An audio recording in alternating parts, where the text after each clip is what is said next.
તો ફ્રેન્ડ્સ, આજે મગની દાળની રેસીપી શેર કરવાની છું. તો જો મગની દાળ 3-4 કલાક પલાળી રાખી હતી. સપોઝ તમારી પાસે ટાઈમ ના હોય ને તો ગરમ પાણીમાં તમે એને પલાળી દો ને તો પણ સરસ થઈ જાય.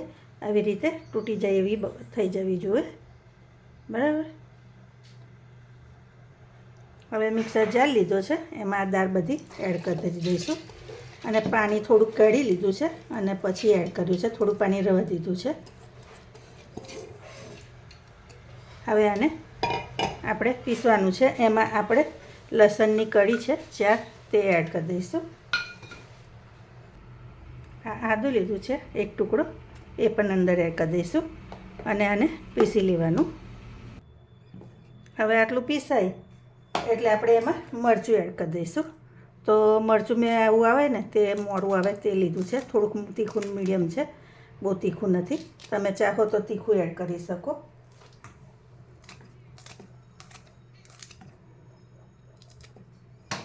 હવે આને ફરી પીસી લેવાનું.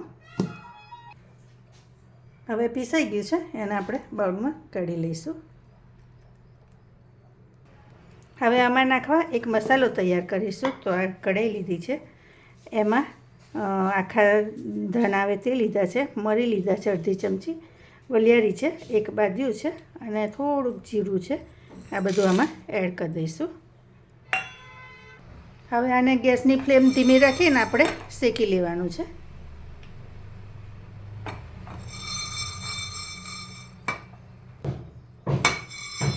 હવે શેકાઈ જાય એટલે આપણે એને બંધ કરીને ઠંડુ થવા દેવાનું. હવે પેલો મસાલો હતો એને આવી રીતે પીસી લીધો છે અને થોડોક અંદર એડ કરી દઈશું. થોડોક રવા દઉં છું. હવે આને બરાબર મિક્સ કરી લેવાનું. હવે આપણે ટેસ્ટ પ્રમાણે મીઠું એડ કરી દેવાનું એમાં.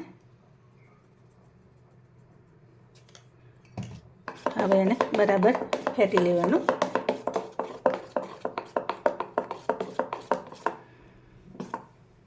તો બેટર આપણું આવું થવું જોઈએ. તો તેલ થઈ ગયું છે ફ્રેન્ડ્સ. હવે આપણે એને આવી રીતે તળી લઈશું.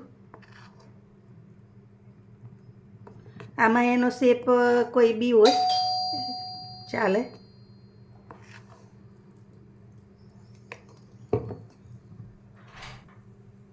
જો એ તરાશે ને તો મીડિયમ તાપ રાખવાનો. એ જેમ થશે ને એમ એની જાતે જ ઉપર આવી જશે. હવે આને ઉપર તેલ રેડતા જશું એટલે આમ ફેરવતા જવાનું. આને શેપનું કંઈક છે નહીં, શેપ આવે ના આવે એનું બહુ ટેન્શન નહીં કરવાનું.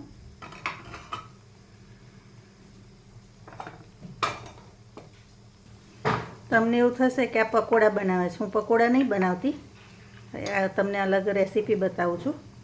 આગળ સસ્પેન્સ છે, વિડીયો જોજો એટલે ખ્યાલ આવી જશે. તો જો આવી રીતે થઈ જાય એટલે આપણે એને લઈ લઈશું. હવે તમને બીજું બતાવું તો આ સાઈડે મેં પાણી તૈયાર કર્યું છે. એમાં મીઠું નાખીને રાખ્યું છે. તો આ તરી અને આમાં જ એડ કરી દેવાનું ડાયરેક્ટ, અને આમાં એને રવા દેવાનું. હવે ફરી એવી રીતે બીજા બનાવી લઈશું.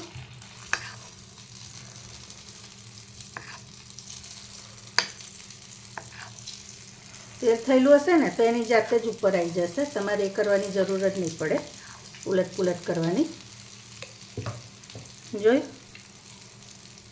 આવી રીતે તમે દાળવડા પણ બનાવી શકો. તમારે દાળવડાની રેસીપી જોવી હોય તો મને કહેજો, હું એ મૂકીશ. હવે આને પણ લઈ લઈશ.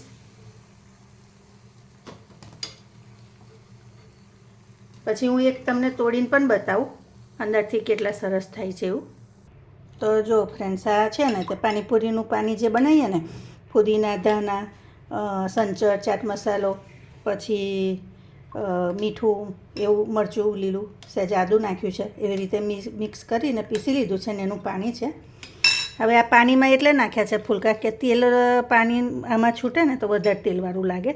એટલે ફુલકા પછી તેલવાળું પાણીવાળું લાગે ને એટલે પહેલાં નોર્મલ પાણીમાં કર્યા અને પછી આ પાણીમાં કર્યા.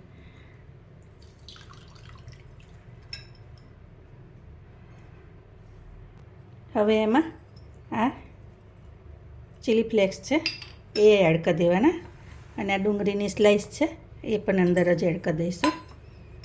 અને આ ઠંડા પાણીમાં રાખી મૂકવાની 2-3 કલાક, અને પછી પાણી સાથે ડાયરેક્ટ જ આવી રીતે ખાવાની. બહુ સરસ લાગે. તમે એકવાર ટેસ્ટ કરી જો, પછી મને કહેજો, બરાબર. અને તમને વડું એક તોડીને બતાવું તો જો અવાજ પણ આવે છે, અને એકદમ ક્રિસ્પી, અને જો અંદરથી એકદમ જાળીદાર થાય છે. તમારે વડાની રેસીપી જોઈતી હોય ને તો મને કોમેન્ટમાં કહેજો, હું ચોક્કસ તમારા માટે બનાવીશ.